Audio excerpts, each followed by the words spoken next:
At her mother's grave, Juniper's husband, Declan, handed her divorce papers and walked away, leaving her 6 months pregnant, broke, and alone in the rain.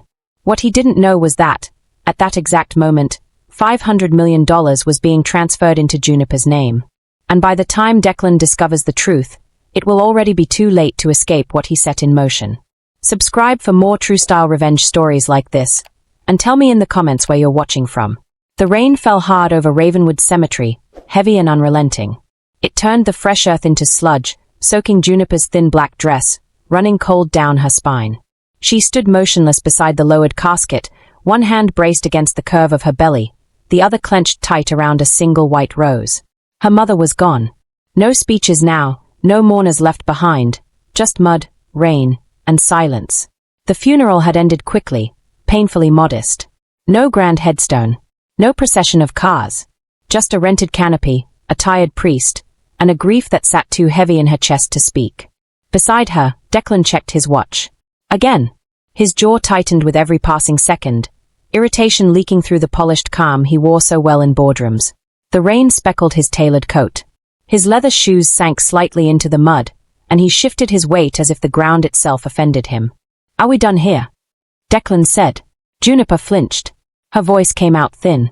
"It's only been a few minutes. I haven't even." "She's gone," he cut in.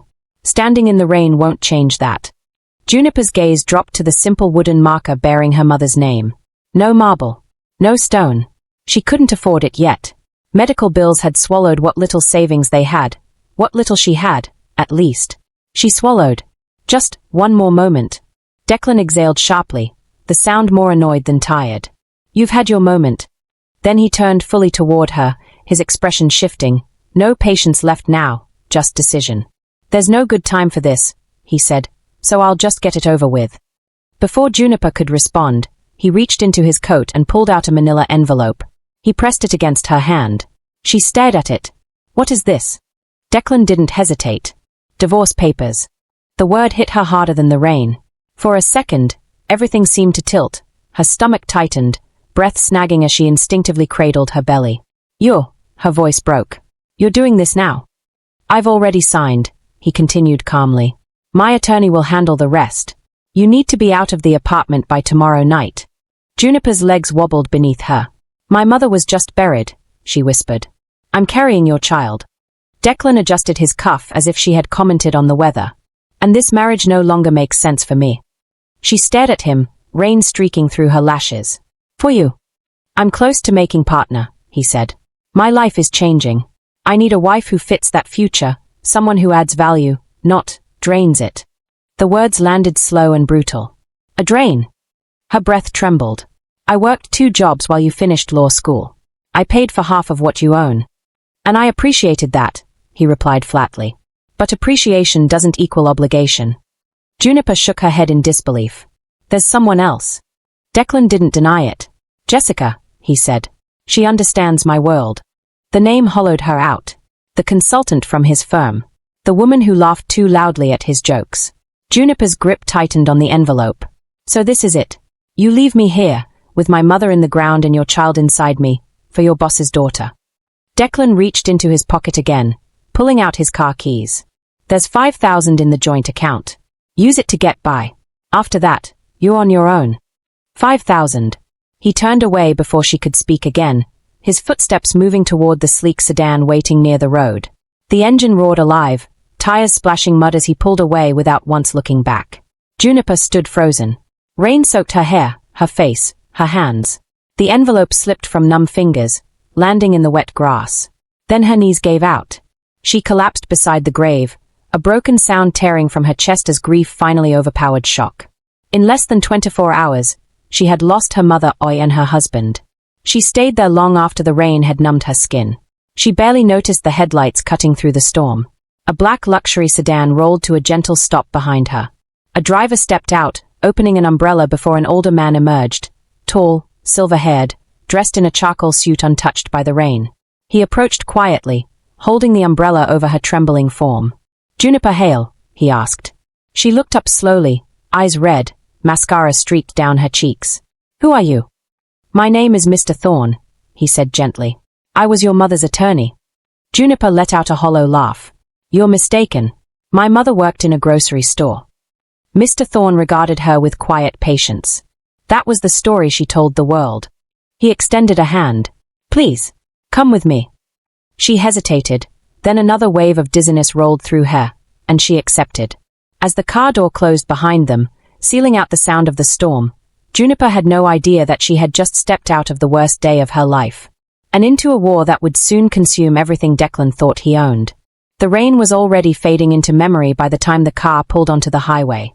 Inside the quiet cabin, Juniper sat stiffly in the back seat, hands folded over her belly, eyes fixed on the pale blur of streetlights sliding past the window. Mr. Thorne sat across from her, posture composed, voice measured.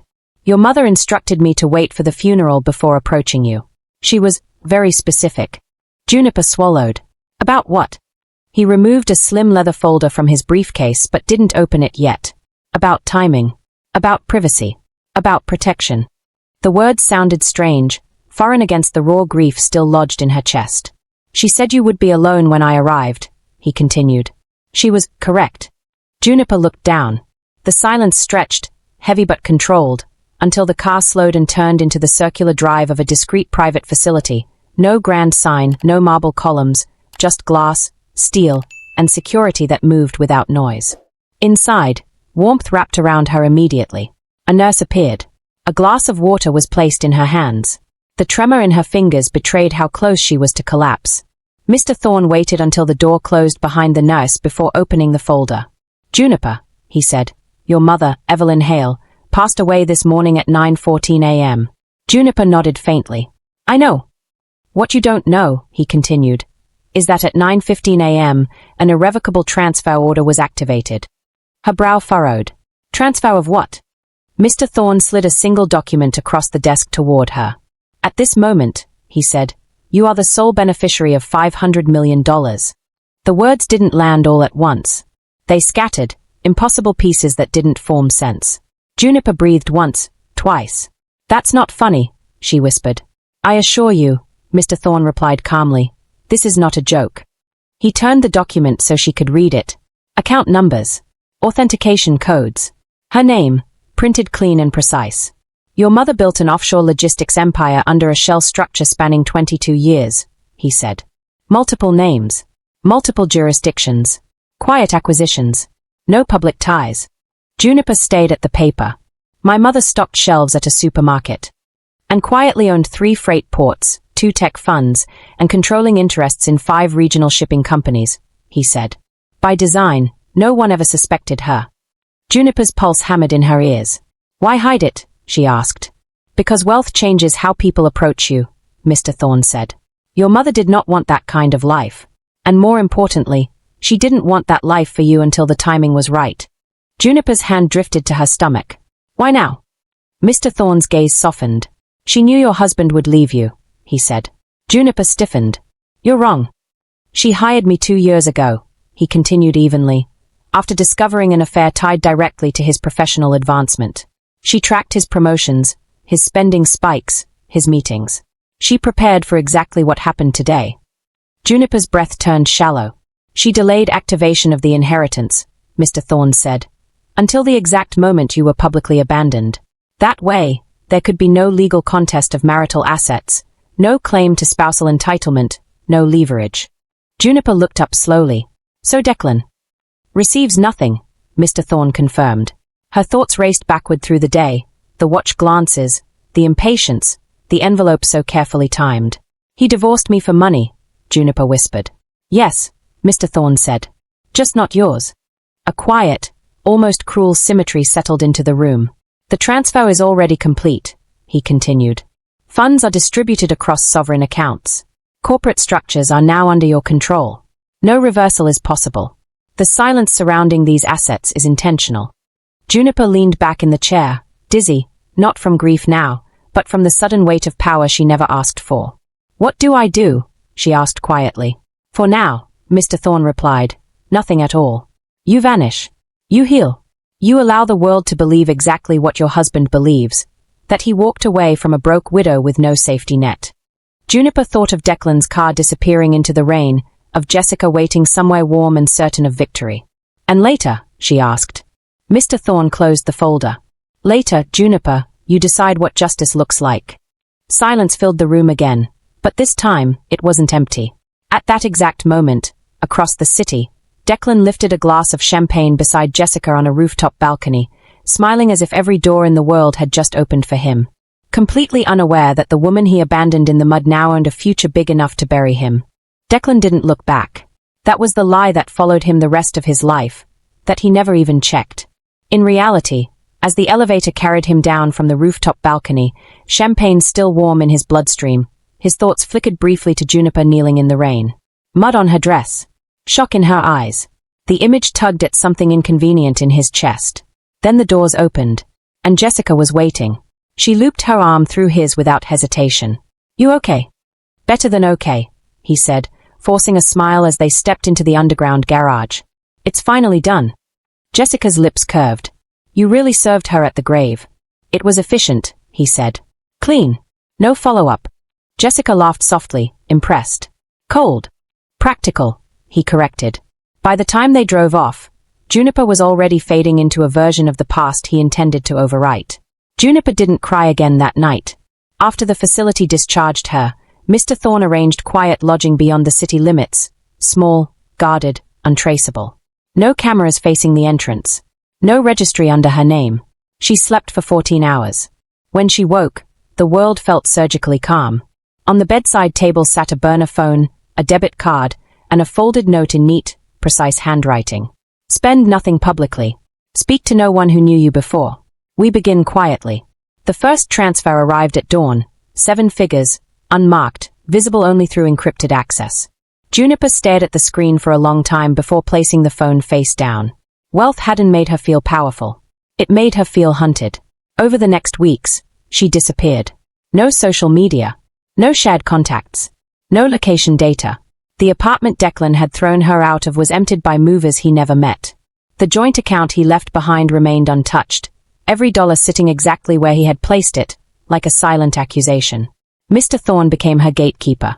He brought doctors who asked no questions, tailors who delivered clothes with hidden tags removed, financial analysts who spoke in hushed certainty about shell companies she now controlled.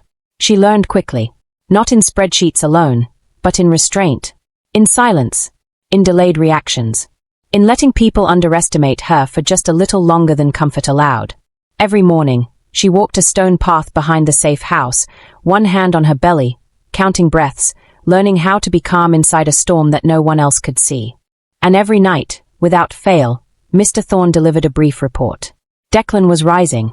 The law firm expedited his partnership track.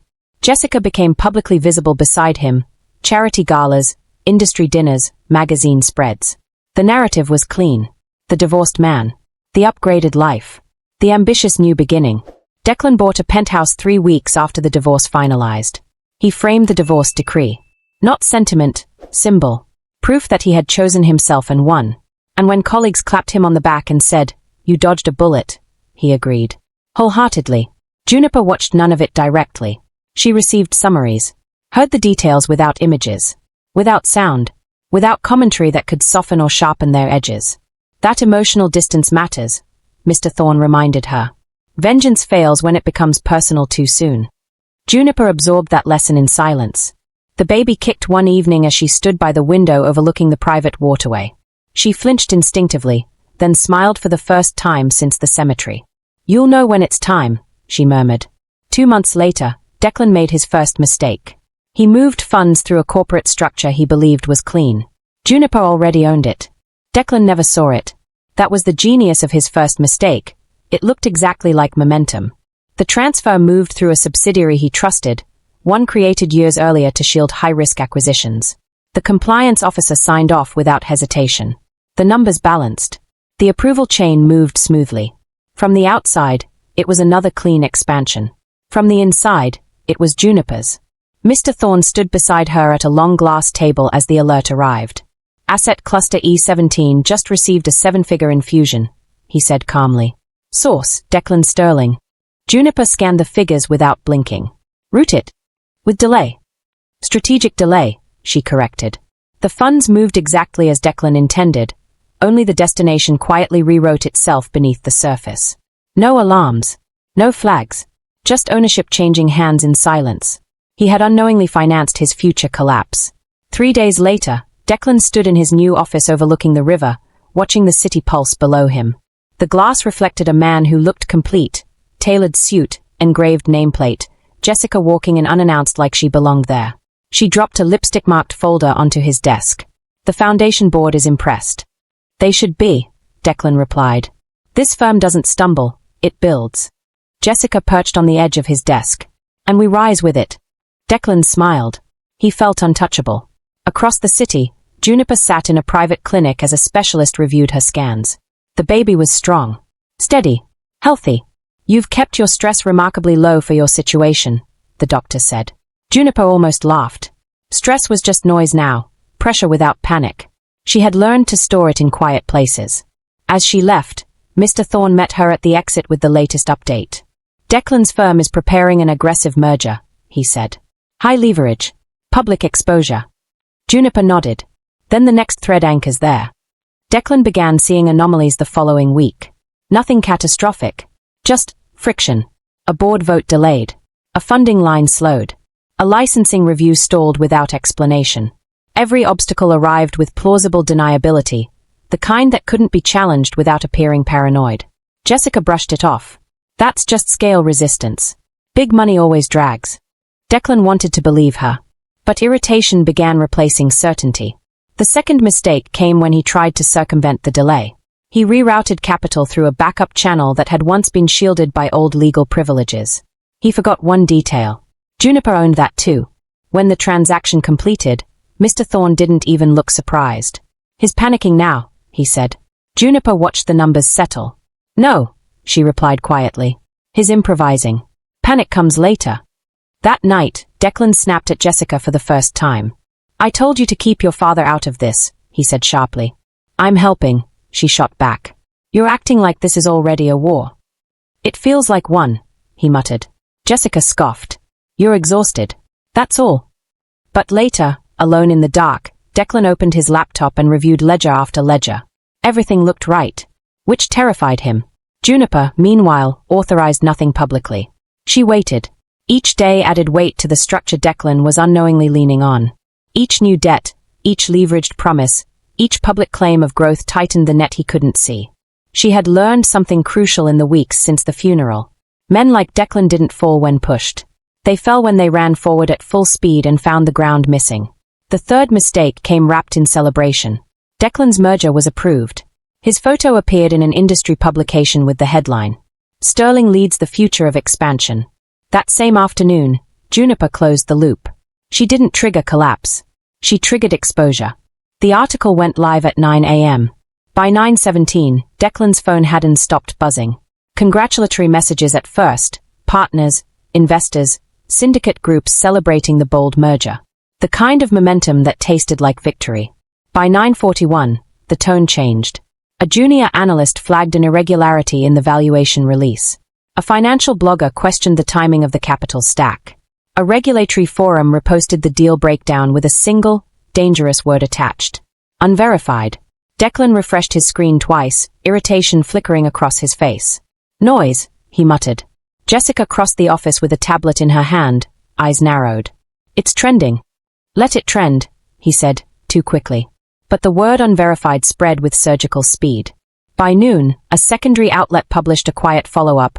No accusations, just enough doubt to invite inspection. By early afternoon, a compliance inquiry was filed. Still not fatal, but no longer invisible.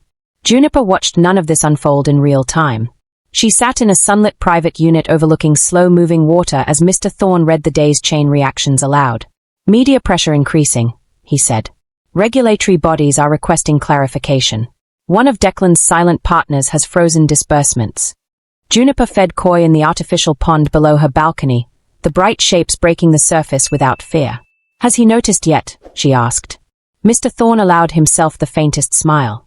He sent 3 requests to his finance arm this morning. No answers satisfied him. Juniper tossed another pinch of food. Good, she said. Let him wonder. Declan did more than wonder. He unraveled. By evening, he stood in the glass conference room surrounded by senior partners as attorneys debated language, excuses, optics. Each sentence wound tighter than the last. This isn't bleeding yet, one partner insisted. We manage perception, not panic. Declan's jaw tightened. Perception won't stop subpoenas. Jessica watched from the back of the room, arms folded, her earlier confidence thinning into calculation. When the meeting ended without resolution, she followed him into the elevator. "You're spiraling," she said flatly. "No," he replied. "I'm adapting." By snapping at everyone in range. He didn't answer. That night, he reviewed every internal channel again, every protected route, every fallback shell. The problem wasn't where the money had gone. The problem was that it was behaving. Too clean, too precise, too controlled. Someone was inside his labyrinth. Juniper authorized the next phase before dawn. Not collapse. Pressure. A whistleblower packet surfaced under an anonymous international account. No accusations, just raw documentation stripped of commentary. Transaction trails. Silent stakeholder movements. Interlocking ownership patterns that didn't exist 5 months earlier. Patterns that pointed nowhere. Patterns that couldn't be ignored. The press swarm hit on Monday. Nothing explosive. Nothing defamatory. Just questions. Declan's firm issued 4 official statements in 48 hours, each more cautious than the last. His photo vanished from the firm's homepage by Thursday. By Friday, the board cancelled his upcoming keynote. Jessica stopped answering his calls that weekend. Juniper watched the updates in fragments. She never smiled. This wasn't satisfaction. This was alignment. The structure was responding exactly as it was built to. Declan snapped on Sunday morning.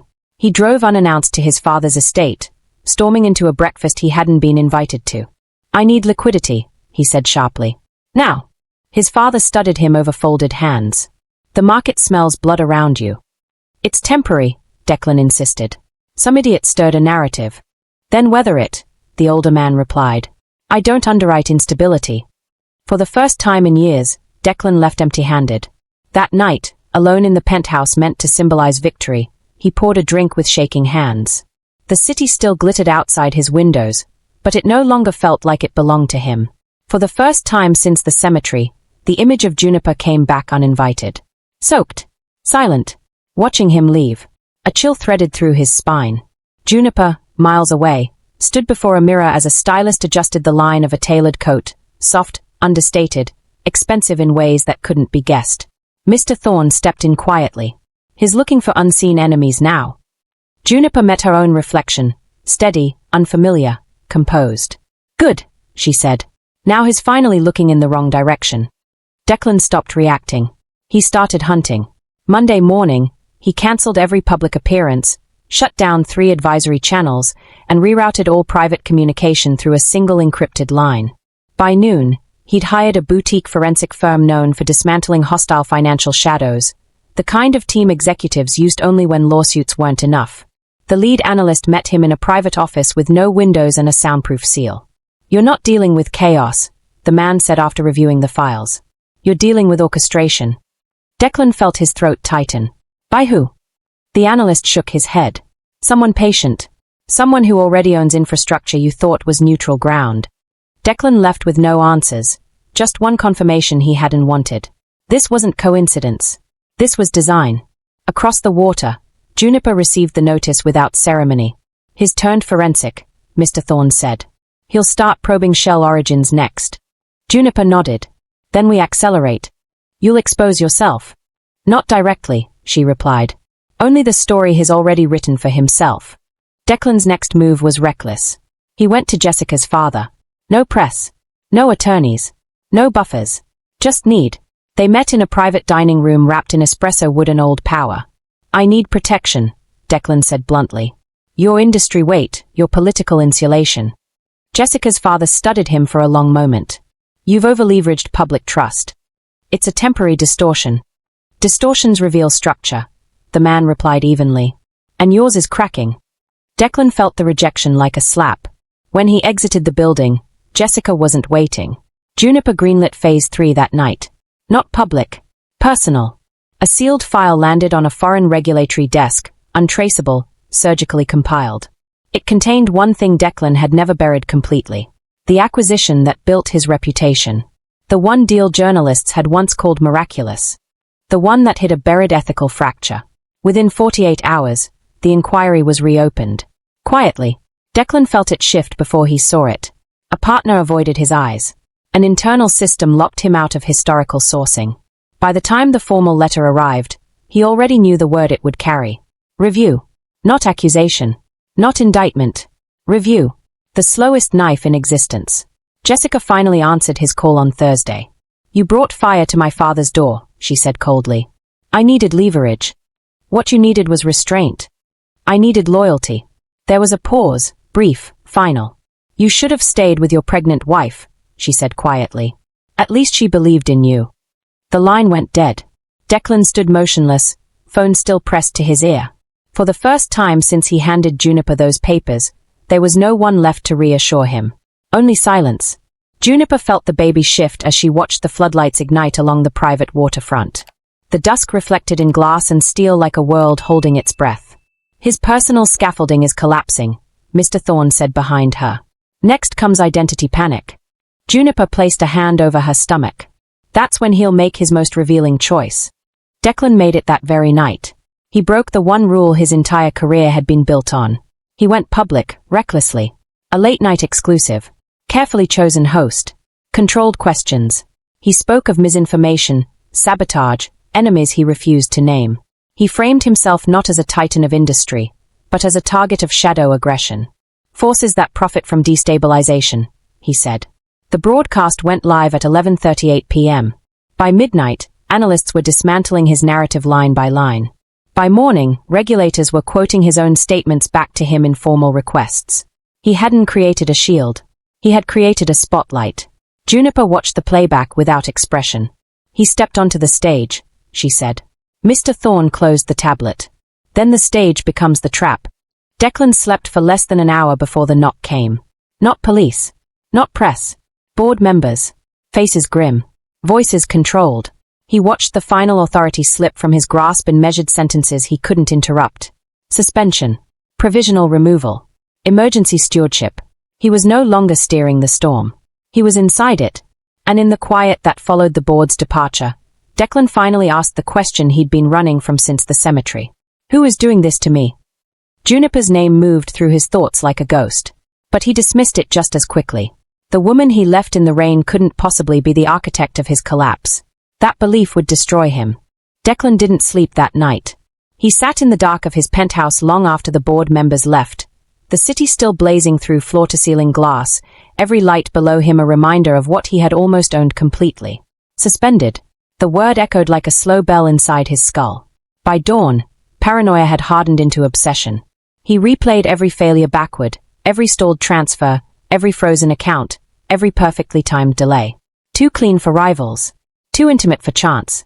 Whoever was doing this hadn't just studied his empire. They had lived inside it. The forensic team finally sent a partial breakthrough just after sunrise. Not a name. A pattern. Ownership threads that converged on one holding structure, quiet, old, deeply layered. Untouchable without exposing the entire architecture of his firm. Declan stayed at the screen. That structure shouldn't exist anymore, he muttered. It had been dissolved years ago. Or so he believed. Juniper signed the authorization with a steady hand. Release the identity spine, she said. Mr. Thorne hesitated only a fraction. Once this moves, Declan will know. Good, Juniper replied. He deserves that moment. The first confirmed hit came before noon. Declan's forensic analyst called him directly, voice stripped of neutrality. We located a controlling vault behind the interference. It's older than your infrastructure. It predates your career. Who owns it? Declan snapped. There was a pause on the other end. Then carefully, a private trust. Legacy structure. Originally formed under the Hale family registry. The name struck like a physical blow. Hale! Declan whispered. Juniper's maiden name. His stomach dropped. That's impossible, he said. She had nothing. No assets. No history. Correction, the analyst replied. She had no visible history. The call ended. Declan lowered the phone slowly. The room felt suddenly airless. Memory rushed back in fragments he had dismissed for years. Juniper's mother refusing to discuss her past, the untraceable legal coverage during hospital emergencies, the way collection agencies vanished without explanation. All the signs he had ignored because poverty fit his narrative better. Juniper wasn't supposed to be powerful. She was supposed to be disposable. Across the city, Juniper felt the shift the moment her phone vibrated with the confirmation. He knows the surname, Mr. Thorne said quietly. Juniper exhaled. Not relief. Not triumph. Finality.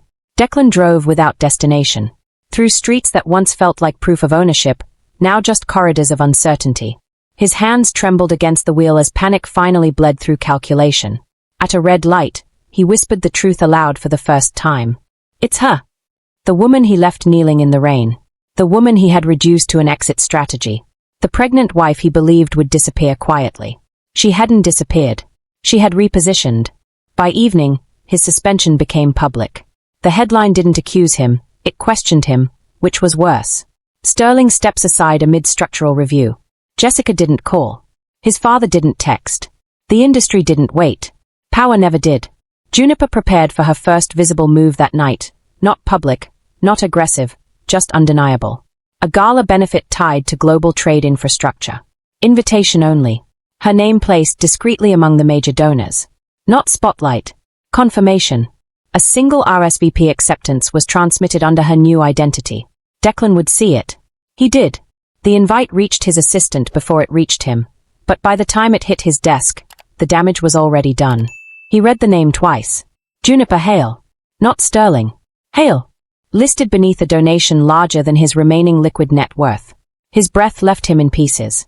That night, for the first time since the cemetery, Declan didn't see Juniper as a ghost. He saw her as an approaching force. And for the first time, fear outweighed pride. Juniper stood alone on the terrace overlooking black water as distant city lights fractured into silver. Mr. Thorne approached. Once you attend, you can no longer move unseen. Juniper placed a hand on her stomach, feeling the steady reassurance of life beneath her palm. I was never meant to stay invisible, she said. Declan sat alone in the penthouse he could no longer afford to defend, the gala invitation glowing on his tablet like a quiet execution notice. He finally understood the full shape of his mistake. He hadn't just divorced the wrong woman. He had declared war on one he never bothered to understand. The gala unfolded beneath vaulted glass and quiet luxury. Crystal chandeliers scattered light over black silk and tailored ambition, the kind of room built to disguise power as generosity. Every conversation carried weight beneath its laughter. Every handshake concealed a calculation. Declan arrived late. Not by choice, by delay. Security verified his name twice before allowing him entry, a small humiliation wrapped in procedure. The industry noticed. It always did. He scanned the room once, then saw her. Juniper stood near the waterfront windows, calm in soft ivory, one hand resting lightly at the curve of her belly. No spectacle. No announcement. Just presence, undeniable, grounded, sovereign. For a moment, Declan couldn't move. The woman he had left in the rain no longer existed. In her place stood someone carved from silence and structure, not loud with revenge, not frantic with triumph, just unmovable. She turned as if she had felt his attention. Their eyes met. Everything else in the room lost coherence. They didn't speak immediately. Declan crossed the floor slowly, every step measured, as if the wrong pace might trigger collapse around him. When he reached her, the distance between them carried more weight than words. You look, well, he said. Juniper's faint smile held no warmth. So do you? Considering. He glanced at her stomach. You kept the baby. I kept everything that mattered, she replied. Silence stretched. Then, finally, the truth surfaced, quietly. You built this, Declan said. Juniper didn't deny it. You funded it. The words landed without force, because none was needed. His jaw tightened. Why not take me down immediately? Juniper studied him for a long moment. Because it wouldn't have taught you anything. His breath stuttered. You buried me alive. No, she said softly. You did that yourself. I only removed the illusion of ground. Security lights shifted. The program advanced. On the far end of the hall, the keynote began. Global acquisitions. Regulatory ethics. Market accountability. Each phrase now sounded like indictment. Declan felt the room tightening. You could still stop this, he said. Juniper's gaze didn't flicker. You still think this is happening to you? Then she stepped back. Not retreat. Release. Mr. Thorne appeared beside her as if summoned by gravity alone. Mr. Sterling, he said politely, regulators are asking for you. 3 officials waited near the velvet rope. Not in uniform. Which made it worse. Declan's eyes returned to Juniper one last time. You planned this at the grave, he said. She shook her head. My mother did. The inquiry moved faster than Declan thought possible. Suspension became indictment. Review became charge. Structures he didn't know he'd built illegally folded outward in clean, fatal lines. Every invisible thread he had leaned on now cut against him. Jessica never testified. She didn't have to. By morning, his accounts were frozen. By evening, his name was removed. Within weeks, the empire he had sacrificed everything for belonged to no one who remembered him. Juniper never attended another public hearing. She didn't need to. The outcome wasn't vengeance, it was alignment. Months later, the sea was calm. Juniper stood on the terrace of her new residence, the baby asleep against her chest, warm and steady. The wind carried salt instead of rain. Light instead of flood. Mr. Thorne approached quietly. It's done. No appeals left. Juniper looked out over the water. What happens to him? He rebuilds, he said. Or doesn't. Without your shadow. She nodded once. Not mercy. Closure. Declan watched the city from a window that no longer reached the floor. Smaller room. Narrower view. The gala existed now only in memory. Juniper's calm, the stillness in her eyes when his world fractured cleanly in half. For the first time since the cemetery, he understood the full cost of what he had done. Not the betrayal. The mistake. He had mistaken silence for weakness. And lost everything in the echo. Juniper kissed her child's forehead as night settled gently over the water. Her inheritance was never the money. It was the future she reclaimed without asking permission.